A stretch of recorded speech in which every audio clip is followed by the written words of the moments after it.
Welcome to What? That Old Queen, a candid and adult take on queer life quandaries at a certain age, so please listen at your own discretion.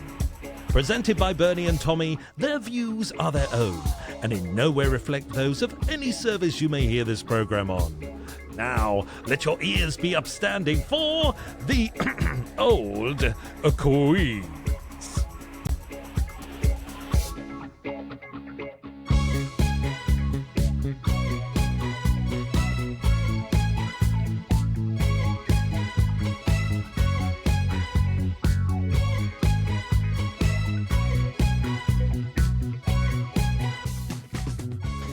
I've got a feeling of deja vu.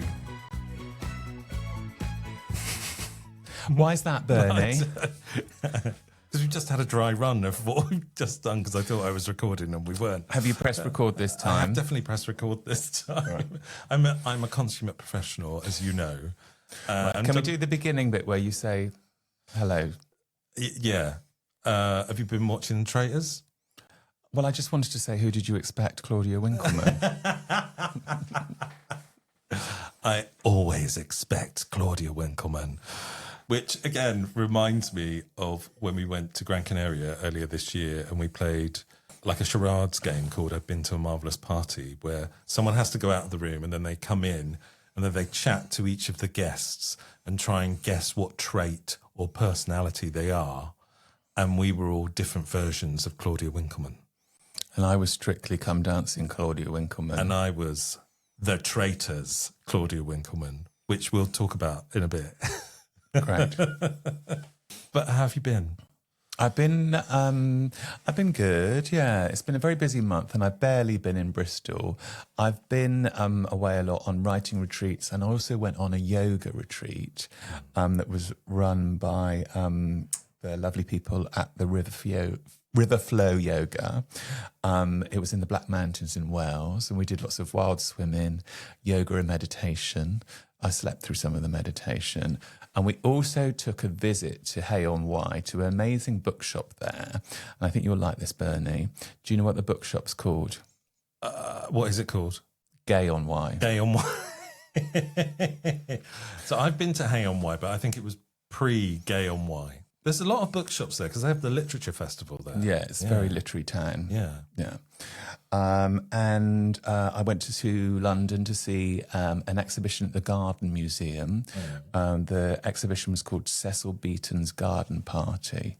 So we probably all know Cecil Beaton as one of the bright young things and portrait photographer of the royal family and various celebrities. There was a beautiful exhibition of all of his sort of work that intersects with gardens and nature and parties in gardens. There's an amazing picture of Wallis Simpson wearing a lobster dress. Nice. And I really liked seeing Cecil's straw trilby hat from the 1950s. Amazing. Well, nature's a bit of a theme of this podcast. We've taken that theme, we've run with it, haven't we, Bernie? Yeah. But can we talk a little bit about Traitors? I know you've got problems with it.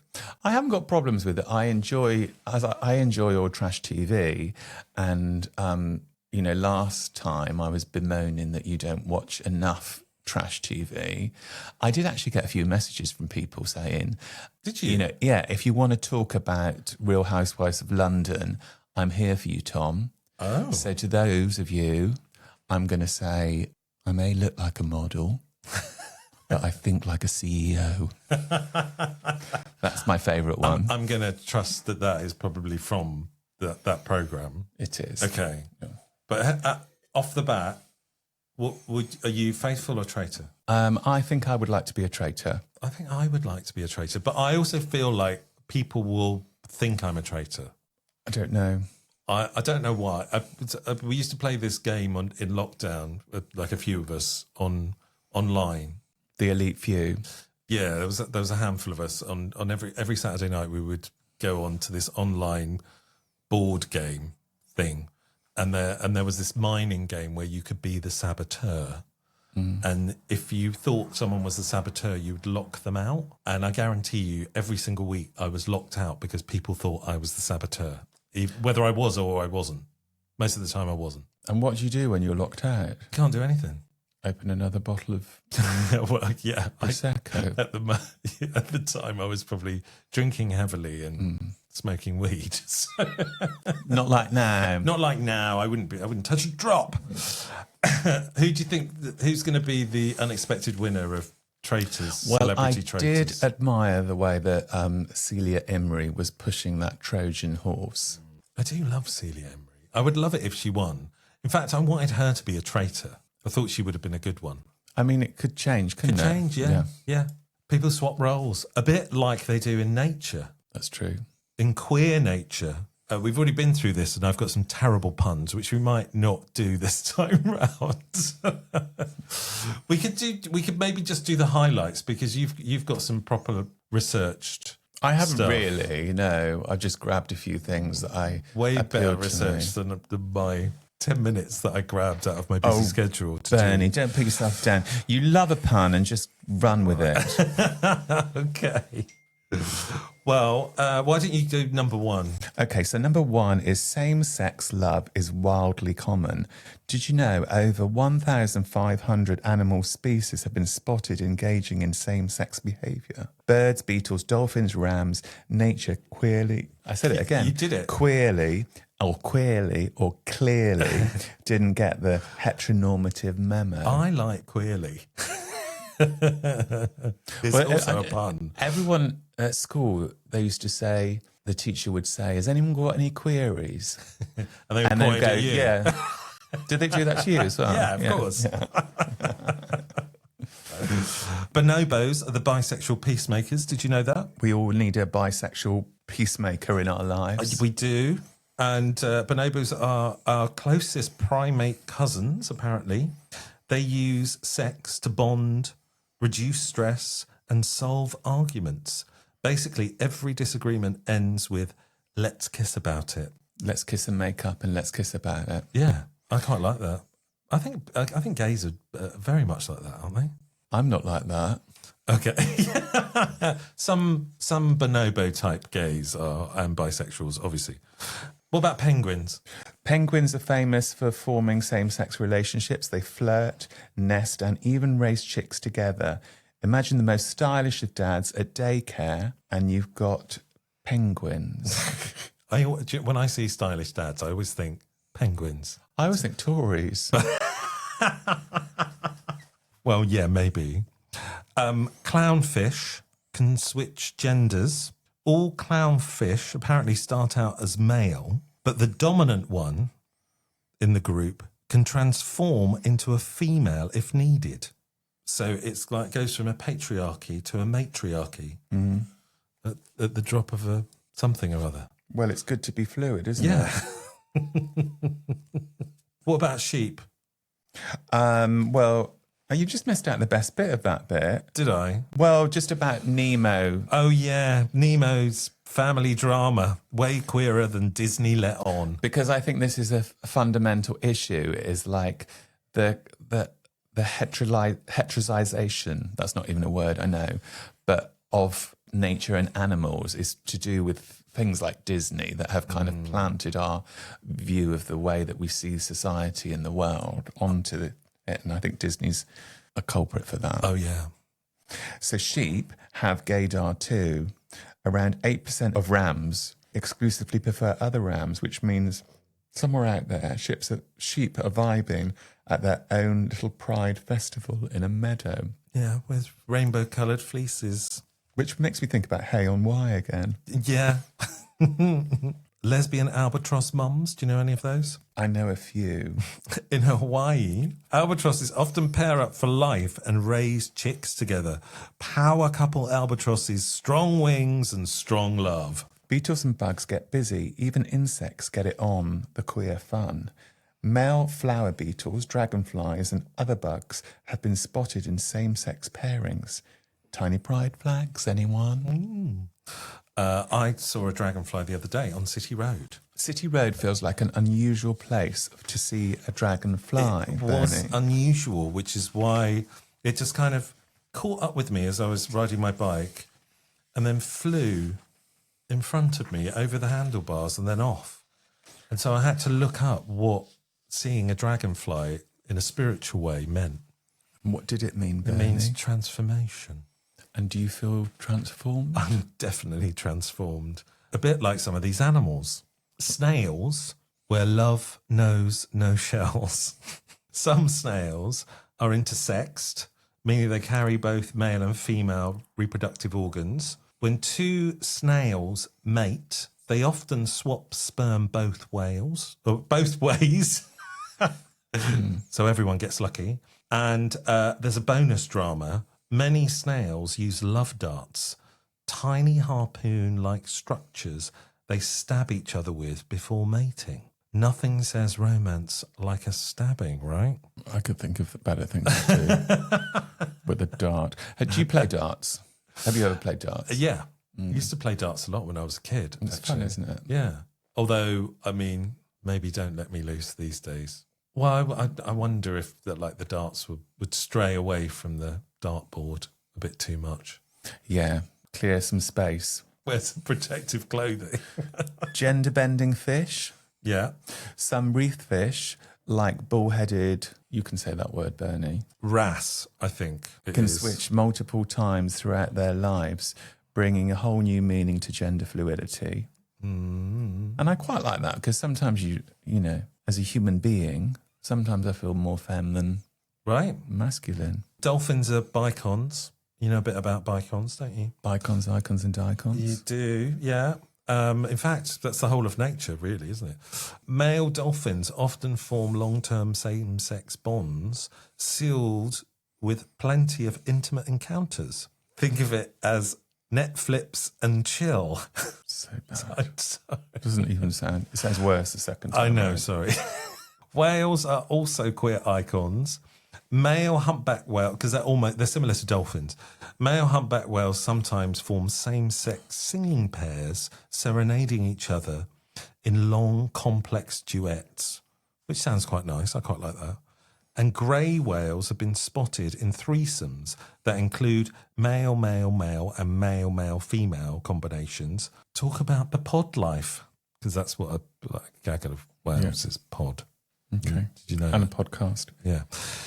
Do you want to do the last one about swanages? Swan dads on lake. Like Swan Lake, I suppose. Swan dads on the lake. Male swan couples sometimes steal nests or team with female for eggs. They raise their babies together. Elegant, devoted and fabulous.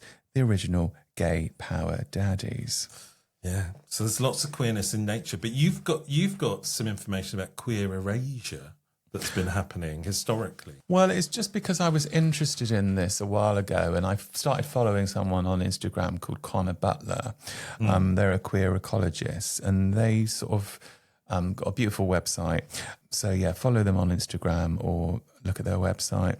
And they talk about scientific censorship has also played a role in erasing the evidence of homosexual behaviour in nature. So in 2010, aboard the Terra Nova expedition of the Antarctic, naturalist and Dr. George Murray Levick documented the sexual behaviour of penguins. This included frequent observations of same-sex behaviour. When he attempted to publish his findings, his publishers refused to include this saucy information, and his notes were hidden away for over a century. So do you mean 1910, not 2010? Did I say 2010? Yeah, 1910. But they were only discovered in 2012. And it does connect quite a lot with the way that I make work because queer stories are often hidden in archives. So you have to do a little bit more investigation to find them. Yeah. Let's hope they're not going to be hidden again in the future. Well, if this episode is recorded... Maybe we could hide it. We're going to have to hide. All 70 episodes of What That Old Queen will have to go into a vault somewhere and re-emerge, a bit like the Dead Sea Scrolls, several thousand years later when it's all right to be queer again. So anyway, on that cheery note, we've got a guest coming in, a special guest, Jane Porter, who's an old friend of yours. But shall we have a little break before that? Yes, we shall. Okay. We will be back after this. So we're back, and we've got a very special guest, haven't we, Tommy? We certainly have. Would you like to introduce our special guest? Can we have a big round of applause for Planty Jane Porter, garden designer extraordinaire? Woo! Hello, Jane. Hello.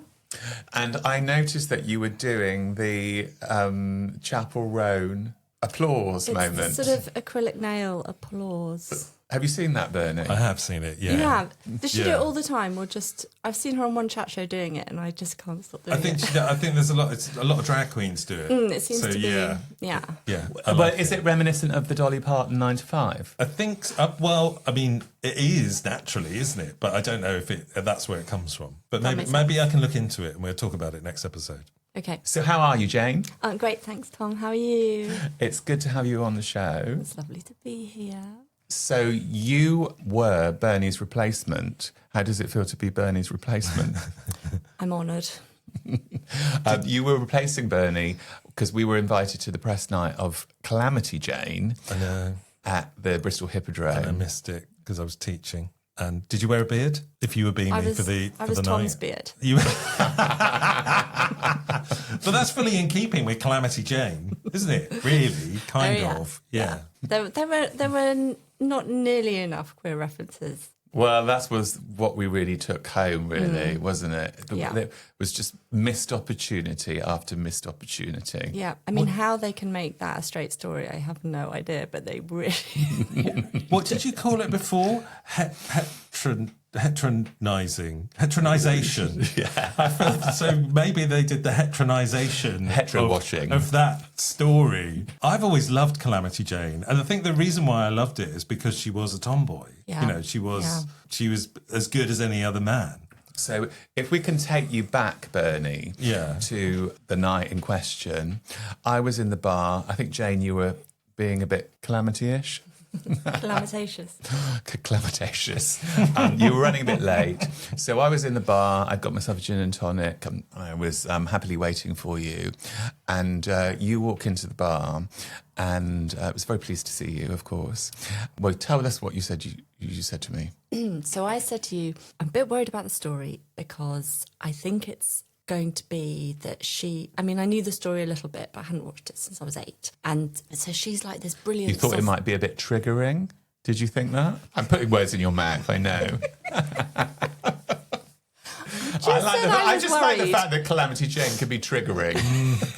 It's a good pun, unlike some of my puns earlier. So good. Yes. I love that. Well, I said I'm a bit worried about the story because I think it's this really great, cool, soft butch character, and then she meets a man and starts wearing dresses. And you said... And that's why I thought of you.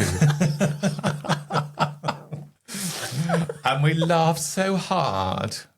We held onto the bar and laughed, didn't we? Yeah. Which bar were you in? In the Hippodrome? Because I really like the champagne bar that you go downstairs to. It was to the side. It was down a few steps. Is it that one? No, this one is the one that it goes into the cellar, which is all my favourite one to go into down there. Can you drink in there like normally, or do you have to? No, I think you can only get to it if you've got a ticket. Oh, we missed But a it's trick. beautiful down there. Yeah, no, I love it. Next time. But you guys are old friends, aren't you? You used to work together. We worked together in the Arnold Feeney, so I was a gallery information assistant. I had to tell people not to touch the art. I never worked there when you were doing that. You were a famous artist by the time I was working there. Well, I've never been that, but thank you very much. I was merely your administrator. Jane worked on front desk, and I used to refer to her as Swan Girl. Can you tell why, Bernie? Because she's beautiful like a swan, obviously. She's got a very graceful neck. I remember you telling me about that like a long time afterwards. And the way you said it was like you had this nickname for me, but because this group of performance artists and you all had these nicknames for us on the front desk. But because you were a bit, you had to authorise some level of power over us. Like, you would tell us that we couldn't, I don't know, throw white pepper in the rehearsal room willy-nilly or something like that. I think it would be more like you can't have 5 comps for your show or something like that. Something you know like what that, I mean? yeah. I actually, look, I'm going to backtrack a little bit. I love the fact that you were there to tell people do not touch the art, and you still do that today as a performance artist, don't you? When you come out after a show, they try and touch you. You say, "Don't touch the art." They touch it anyway. I know, right? They always taking liberties with you, Tommy. But also, there was. Can I add? There was somebody at the Hippodrome that came and thanked you for your work. Do you remember that? Oh yeah, that was beautiful. Yeah. But you wanted to go to the P to For do a P. for one. Well, we needed a So I week had before to we went ush back them. in. I had to rush them off. But it was very, very sweet because she was really touched by your work. And I know. It was very, very sweet. So you didn't tell her not to touch the art. I was going to say, did he say, "Don't touch the art"? We need to go. Yeah, so we've known each other for a very long time, and you were also, as well as being front desk person at the Arnolfini, you also were an artist for a short time. Yeah. And actually, it was probably while I was working on the front desk, I did a few residencies and I was just, this is not for me. We did Get Fit, You Kunst. Yes, that was it. Yeah. I think parallel, I was working with an arts collective in London, and they did Grunts for the Arts. And it had a sort of similar sort of philosophy. We did things like handbag throw-in and Bucks Fizz rounders and things like that. Oh, very good. Yeah, we did a few inter-art organisational rounders matches. I love a game of rounders. Oh, don't get me started. When I talk about rounders, I have to pretend that I'm calm. Really? Because I scare people with how excited I am. So right now, Really? I'm masking. I wanted to do queer rounders in heels. Oh. So that you do a game of rounders in heels. Mm-hmm. Do you think you could do that? Yeah, absolutely. Okay, we need to start this up. I'm there, yeah. I'm going to sidetrack a little bit. Do you like chocolate? Yeah. Because you were talking about grunts for the arts, but sometimes people who support the arts are called angels. Are they? Yeah, well, yeah. Okay. And in the olden days, they were called that.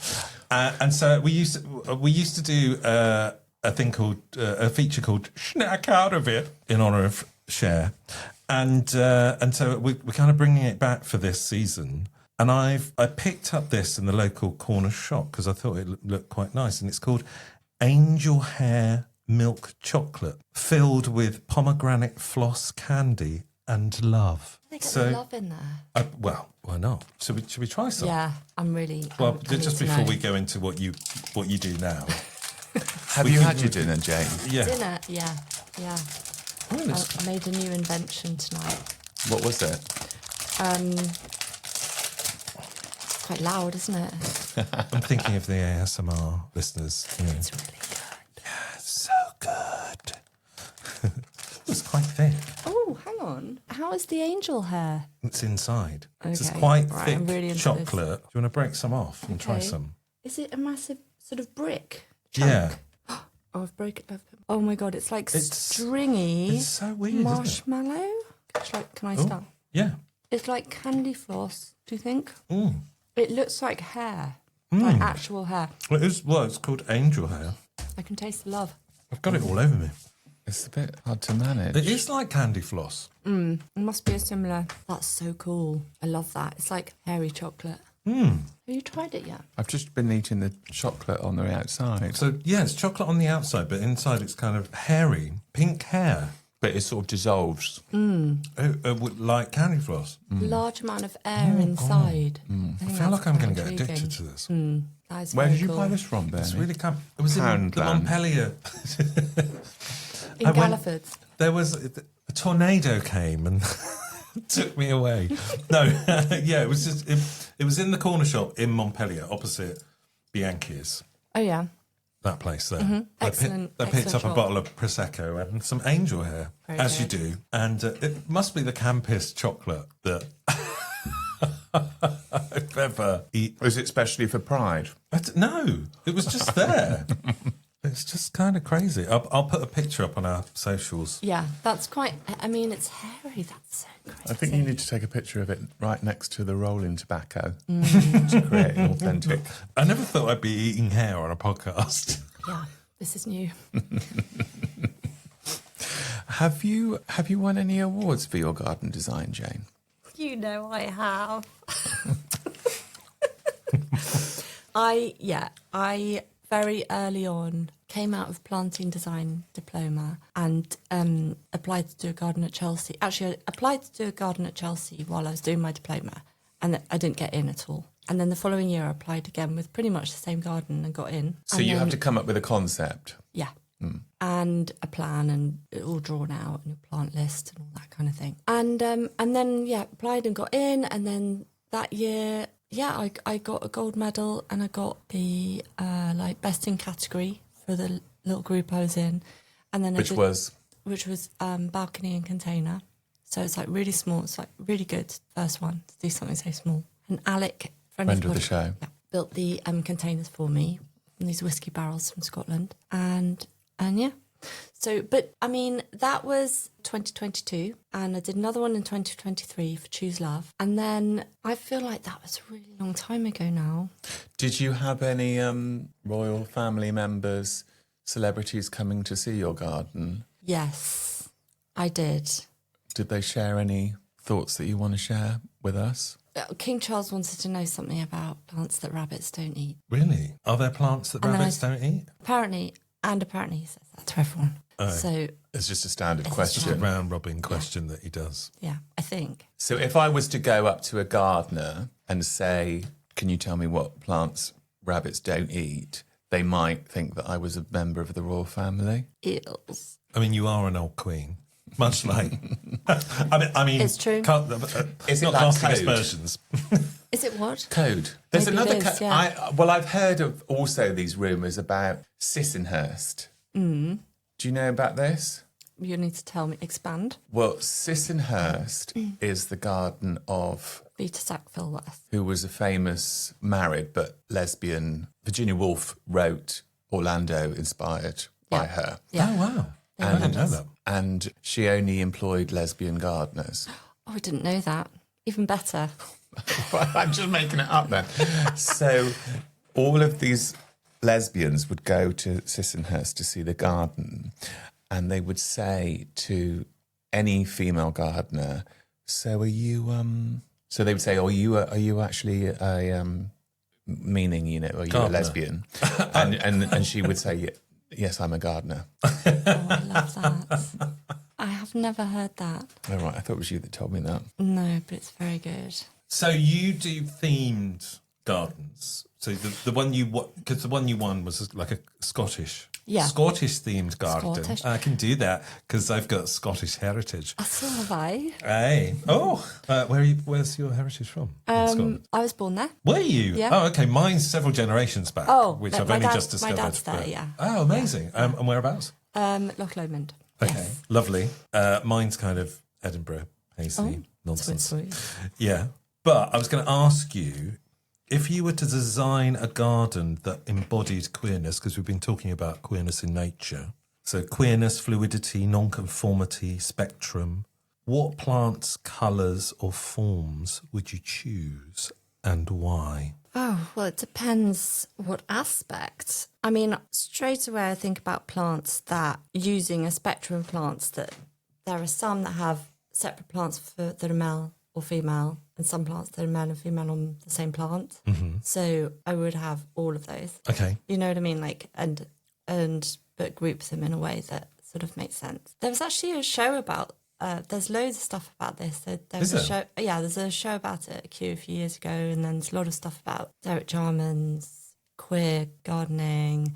And I think maybe if it was a sort of public garden, then it would be I'd probably go for something like flamboyancy, because that's kind of going to grab attention and draw people in. But yeah. Derek Jarman often refers to, just reading Modern Nature, he's often talking about foxgloves. Foxgloves, and the way he feels about violas when he was with that boy at school, rolling in the garden. Do rabbits eat violas?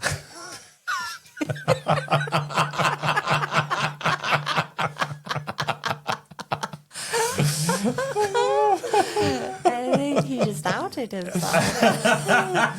Bernie, that was incredible. Have you met Princess Anne? Is she into gardens? I actually just missed her in a shop in Scotland a few years ago. But Al was asking her where he didn't realise who she was, and he was asking where to get the firewood from in the shop. He asked her where to get firewood from. Did he think that she worked there?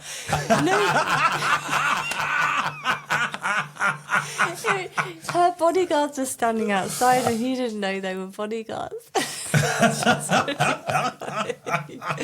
But no, I've not met her. No. Why? Is she top of your royal list? You know, you get those quizzes and you go like, which member of the royal family are you? I think I'd come up as Princess Anne. I think I'm getting Princess Anne and Princess Margaret mixed up.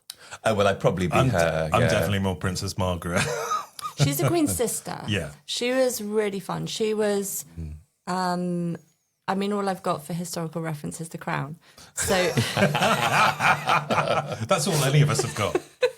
she's the one who wasn't allowed to marry her beloved. Helen Bonham Carter. Yeah. Yeah.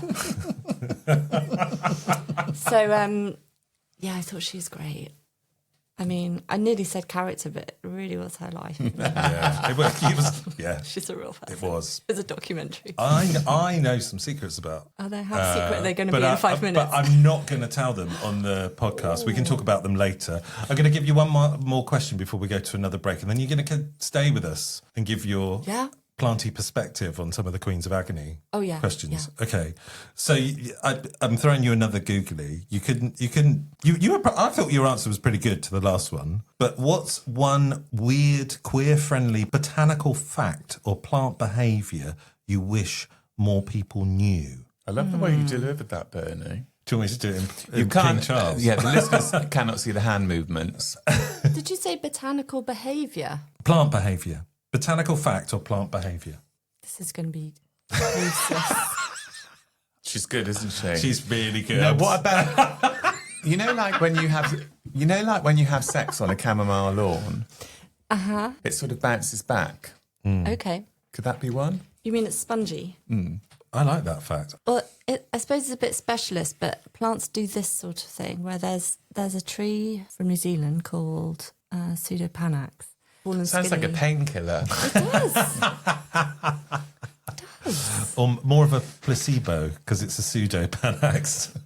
But it's very tall and skinny. It looks a bit like the trees in the Moomin cartoons. But anyway, when it's a juvenile, it sort of has these very skinny leaves. Everything about it's skinny and scrawny and has these long skinny leaves, and they hang down next to its side. And the idea is that when it's short, because it's young, it's within reach of animals who could eat it. So it does an impression of quite a dead tree so that they won't be interested in it. And then as it grows and it gets taller and taller, the leaves at the top just sort of spring up in a really like, ta-da! Fabulous way. I'm here kind of way. And I love those kind of behaviours where I quite like things where there's like you were saying, like a coming of age feature in a tree. Like When you reflect on your coming out journey, Bernie, do you relate to that tree? Yes. The pseudopanax. Very much so. It's quite a good metaphor, isn't it, that tree? Jane, can you tell us, before you set on Planty Jane as a name for yourself, what was some of the names that you debated? Because I know the answer to this. Do you? Yeah. God, I don't. I've forgotten. Because you looked at my window box and you said that I'm thinking of calling myself Window box. Lady Garden. No, that's what Liz said I should be. Okay. And I was just like, I just couldn't say that to a client. I'd just be like so mortified. So I didn't do it. I'm sure there must be a lot. I mean, it's a very good name. Wow. Let's talk about your Lady Garden after the break. So we'll be back after this.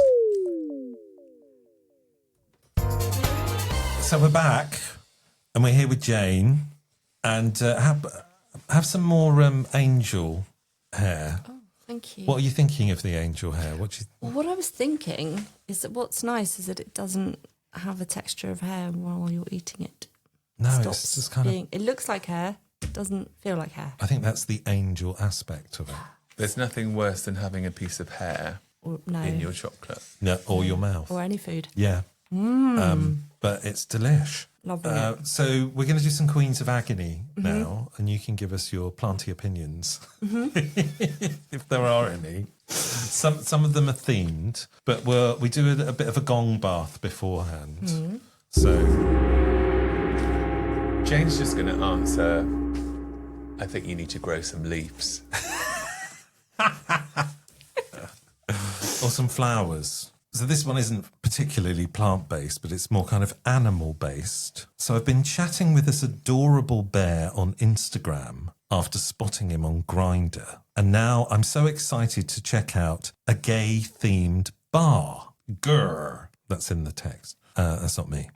But here's the catch. I'm slim. It's a bit like that tree you mentioned earlier. I'm slim, still working on those gym gains, but I've always loved and appreciated the bear community. They're cuddly, they're confident, and frankly, they're hot.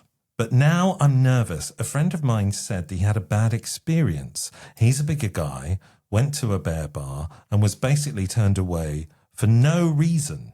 Gatekeeping at the door, like some kind of beardy bouncer version of Gandalf shouting, "You shall not pass!" So my question is, how open and inclusive is the bear community really? Am I walking into a welcoming den, or is it survival of the furriest? Now, Jane, how many bear bars have you been to? I'm really sad I haven't been to that bear bar. The BBB, the Bristol Bear Bar. So tell me, do two bears make a right? Sometimes. Like, you know, does bear attract bear, or is that No, a thing? no, not necessarily. I mean, bear is a kind of look. I mean, I imagine. I am classed as a bear. I am not classed as a bear. My name actually means bear, so I was fighting a losing battle I love that. most of my life.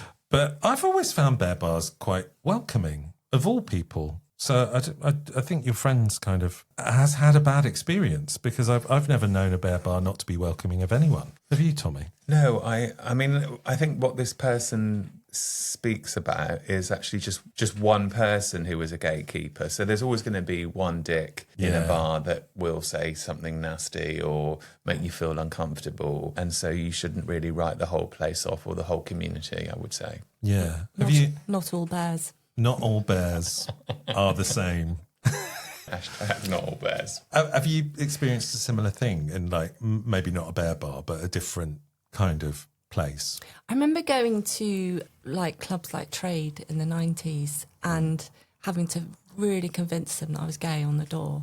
And I really loved that they were so like, really, there needs to be a gay. The 90s were very much like that, because it was pretty unsafe to be queer or gay, and there always used to be there used to be gatekeeping then, just to make sure that you were gay. Yeah. Because you were going into a safe space, basically, and you shouldn't go in there if you weren't.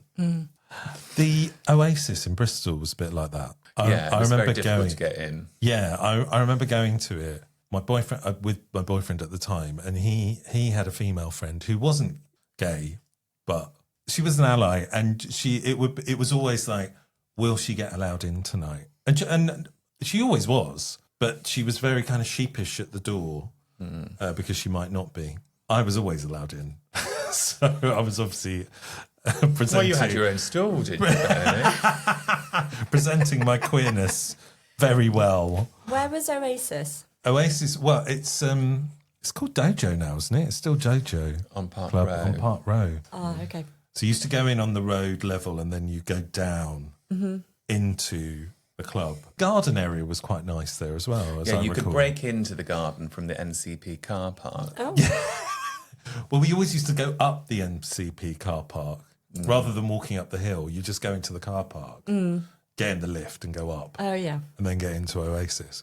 But sadly, you can't do that without a parking ticket these days. So, Oh, yeah. yeah. How times have changed. I know. Cutbacks. I know. Anyway, what's our answer? Just try it anyway. Give it a go, because it's probably more friendly than your friend thinks. Yeah, I mean, I felt like I came to the right answer immediately. Maybe we should have debated it more, but I would say hashtag not all bears. Yeah. Well, you were right, Jane. Not all bears are the same. And then you can shame them afterwards. We do love a bit of bear shaming on this programme. Right, let's move on. This one I feel is more you, Jane. Okay. So, dear old Queens, is anyone else downright delighted it's autumn after a summer of relentless heat, personal struggles, and struggles? That's so cute, isn't it? I love a personal struggle. And constant doom scrolling of toxic politics? I'm finally breathing easier, crispy mornings, the golden light, the sweaters, very sweater weather, which I confess give me a certain thrill, are all filling me with something I haven't felt in months. Hope. So tell me, in a world that feels heavy and divided, are you finding a little unexpected optimism in the season of mists and mellow fruitfulness?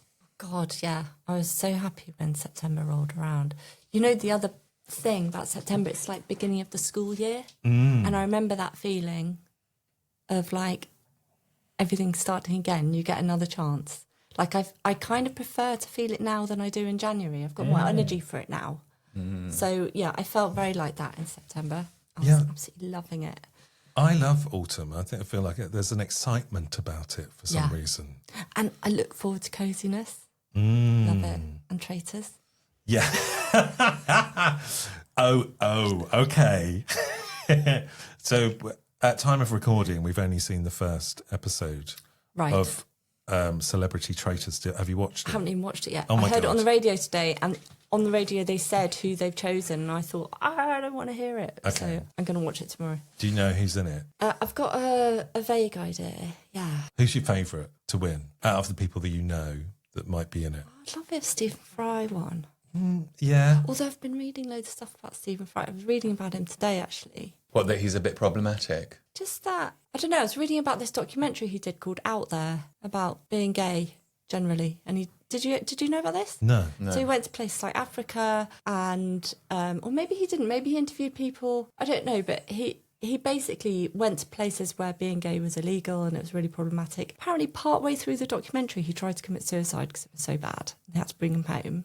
But he got so angry with some of the people that he was talking to that he lost his cool. Right. But also, he apparently has a real hatred of anal sex, and he is I don't know, which is really problematic for when he, I don't know, I guess in the documentary when he was talking, when that was some people's problems with homosexuality. But I don't know, maybe I haven't read enough about it, but I really want to go and watch that documentary. Yeah, it sounds interesting. He's a side. And he's also a manic depressive as well. Yes. So, there are some issues there, some mental issues. But he's a national treasure. he is. Yeah, maybe watch the first episode and Is he problematic? we'll discuss. He's not problematic at all, but he just kind of seems to spout facts at everyone. Oh, God, I would hate that. And I was expecting him to be better on the challenges than he was, but he did. I think on the extra program that they do, the Traitors extra episode on BBC Two.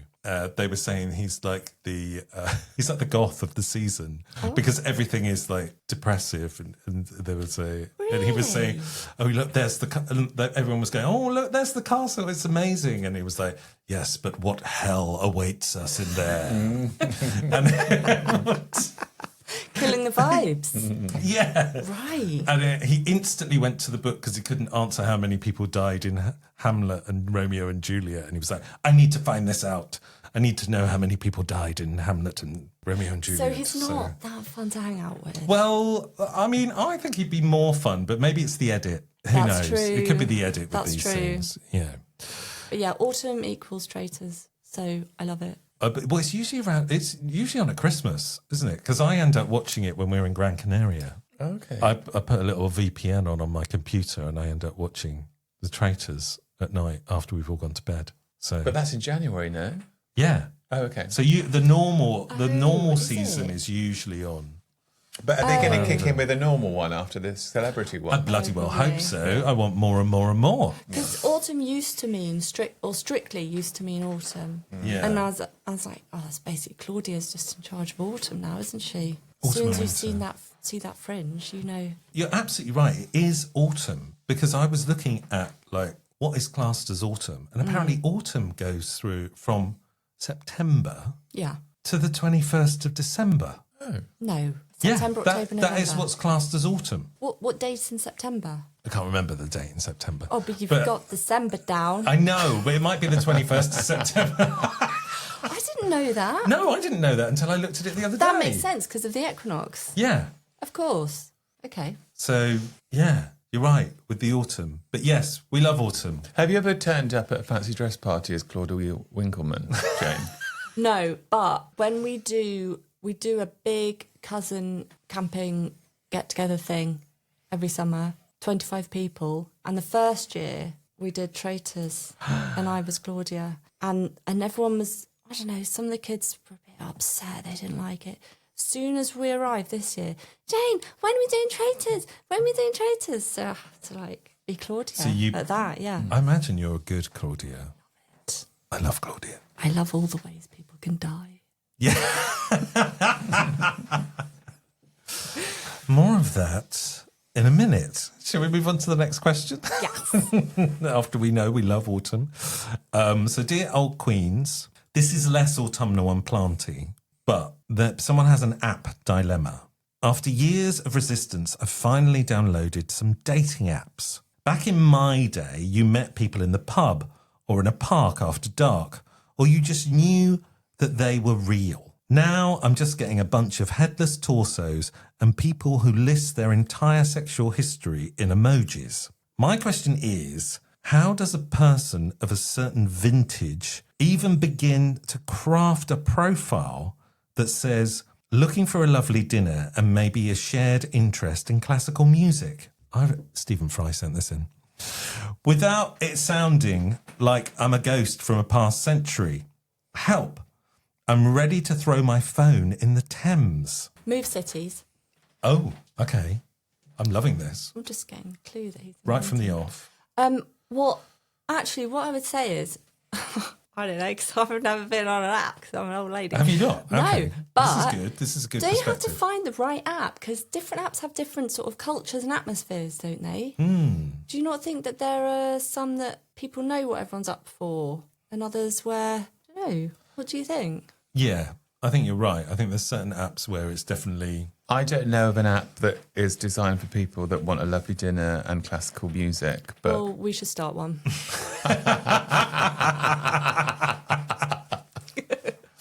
And get Stephen Fry to do the But advert. invariably, what will happen is I'll get on that app and then I'll get banned. This is true. I don't know what you do on the apps, but you keep getting banned from all of them. Do you really? Just one. Just I one. love that. One that we might have mentioned already. Yeah, I mean, some are more serious dating. So you might find someone who likes to have dinner and some classical music. And others are just up for right now, aren't they? But do you think if then there isn't the right app, because all apps turn into the same thing eventually, does IRL still happen in any way? Or Well, that's what young people do now, don't they? They're more interested in IRL. So maybe they need to go out with some young people.